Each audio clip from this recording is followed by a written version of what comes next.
تشریح کی ہے اس میں فرمایا گیا کہ جس طرح ایک انسان کھانے کے لیے رزق، پہننے کے لیے کپڑا اور جوتا، رہنے کے لیے مکان، سفر کے لیے سواری، ان نعمتوں کو علماء نے نعمت سوری کا معنی دیا ہے، اور ایک دوسری نعمت معنوی یعنی دولت، اقتدار، عزت، تمام چیزیں اللہ رب العزت نے نعمت معنوی اور سوری دونوں عطا کر کے اپنے بندے پر احسان نہیں جتلایا کہ میرے بندے میں نے تمہیں آنکھیں دی دیکھنے کے لیے، کان دیے سننے کے لیے، دماغ دیا سوچنے کے لیے، اعضاء کی سلامتی دی فرائض و واجبات کی ادائیگی کے لیے۔ کبھی میرے رب نے اپنے گناہگار بندے پر احسان نہیں جتلایا۔ اگر انسان اپنی زندگی میں اپنے 5 یا 6 فٹ کے قد میں بھی انسان غور کرے، اتنی ساری نعمتیں ہیں کہ انسان اس کا تصور نہیں کر سکتا، لیکن آج ہم ان نعمتوں کی ناقدری میں پڑ چکے ہیں، ان نعمتوں پر ہم نے شکر کو چھوڑ دیا ہے۔ اگر انسان اپنی آنکھ کو دیکھے، وہ آنکھ جو 1,10,00,000 رنگوں کی شناخت کی صلاحیت رکھتی ہے، اگر یہ رنگوں کی صلاحیت چھوڑ دے، انسان ساری جائیداد لگا دے تو یہ صلاحیت واپس نہیں لا سکتا۔ آنکھ تو بڑی چیز ہے۔ اگر آنکھ کی پلکوں کی بات کی جائے، اور میں تمہیں ایک ایسے شخص کے دربار پہ لے چلوں، جس کے در پہ لے چلوں، ساری دنیا جس کو یوناس کے نام سے جانتی ہے، یونان کا تاجر ہے، زیتون کا کاروبار کرتا ہے، جہاز رانی کمپنی کا مالک ہے، کائنات میں سب سے زیادہ امیر ہونے کا اعزاز حاصل ہے، امریکہ کی خاتون اول نے اس سے شادی بھی کر رکھی تھی۔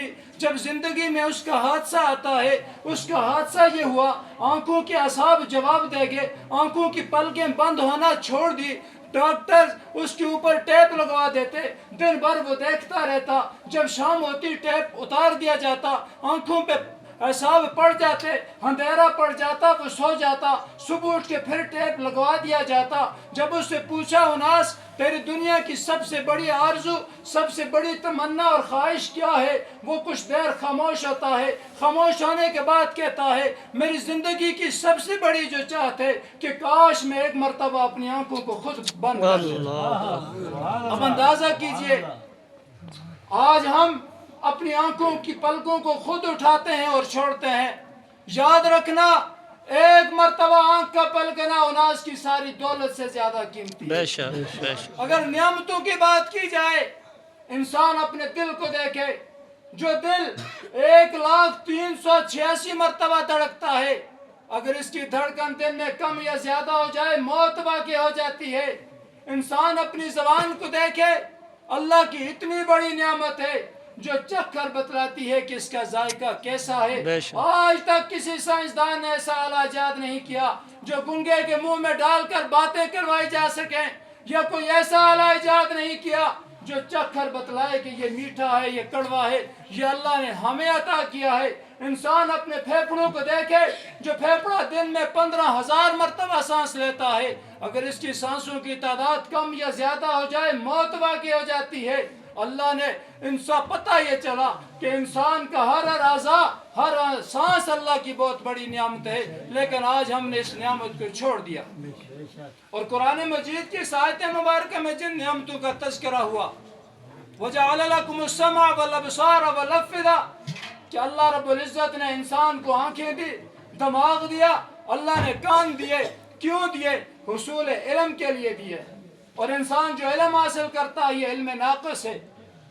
تجربے سے یہ بات ثابت ہوتی ہے، ہماری آنکھیں 2 ہیں، بیک وقت 2 آنکھیں ہونے کے باوجود ہم مخالف سمتوں میں نہیں دیکھ سکتے۔ اس لیے معلوم ہوا کہ ہمارا دیکھنا ناقص ہے۔ ہم سنتے ہیں تو 1 یا 2 باتوں کو سن لیتے ہیں، 50 سے 100 آوازیں جمع ہو جائیں تو شور و غل ہوگا، کچھ سمجھ میں نہیں آئے گا۔ اسی طرح ہمارا دماغ بھی ناقص ہے۔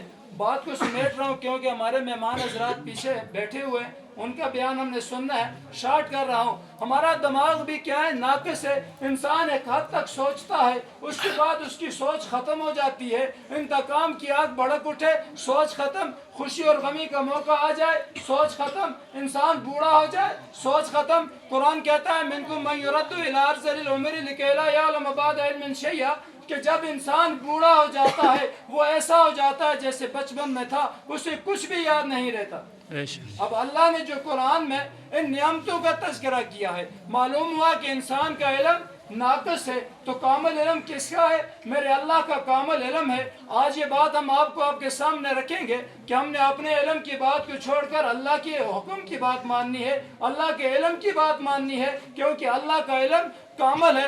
اللہ فرماتے ہیں یعلم ما یلج فی الارض وما یخرج منها وما ينزل من السماء وما یعرج فیها۔ اللہ کا علم اتنا کامل ہے، اللہ رب العزت فرماتے ہیں میرے بندے تو مجھ سے چھپ نہیں سکتا، تو مجھ سے بھاگ نہیں سکتا، میرا دیکھنا اتنا کامل ہے، میرا علم اتنا کامل ہے، میں زمین سے اترنے والی چیزوں کو، آسمان میں چلنے والی چیزوں کو دیکھتا ہوں، پروانے پتنگے دیکھتا ہوں، درخت و دریا دیکھتا ہوں، جنگل و دریا دیکھتا ہوں، میں بھیڑیا اور بکری کو دیکھتا ہوں، الغرض کے میں فرشتوں جبرائیل میکائیل کو دیکھتا ہوں، انسانوں اور جنوں کو دیکھتا ہوں، میرا دیکھنا اتنا کامل ہے، میں ادھر دیکھوں ادھر سے غافل نہیں، ادھر دیکھوں ادھر سے غافل نہیں۔ کیوں؟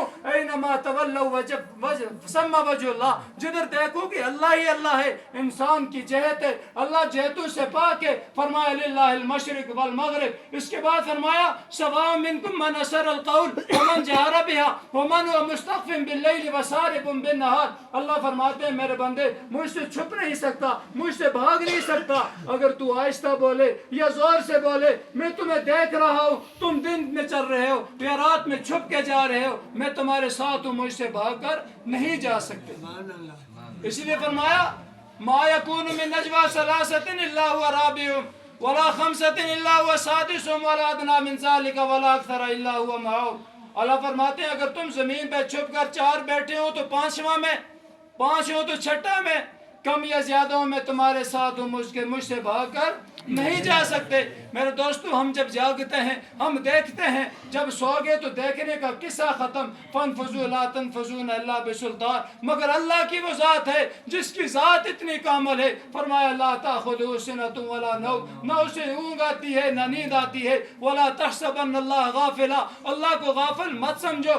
لا یعزب عن ربک من مثقال ذرۃ فی الارض ولا فی السماء، اللہ کی ذات اتنی کامل ہے میرے بھائیو، رائی کے دانے کا ہزارواں حصہ بھی اللہ کی نظر سے نہیں چھپ سکتا، بھلا اتنا بڑا انسان کہاں چھپے گا؟ حدیث مبارکہ احاط بصرہ بجمیع المرئیات کے بارے میں لکھا ہے کہ اللہ کی نظر ساری کائنات کو دیکھ رہی ہے۔ تو پھر مجھے بتلاؤ آج ہم یہاں پر بیٹھے ہیں کہ اللہ ہمیں نہیں دیکھ رہا؟ یقیناً ہمیں اللہ دیکھ رہا ہے۔ میرے دوستو اللہ کا علم اتنا کامل ہے، مولانا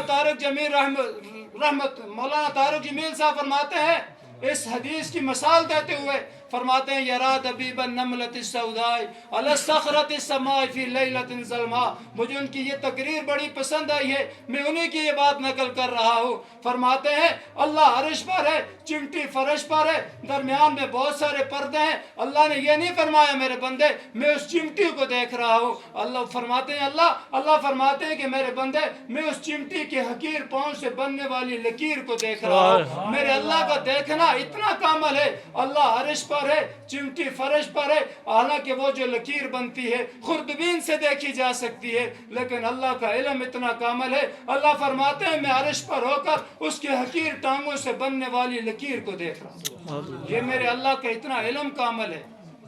اللہ کا دیکھنا اور سننا کیسا ہے؟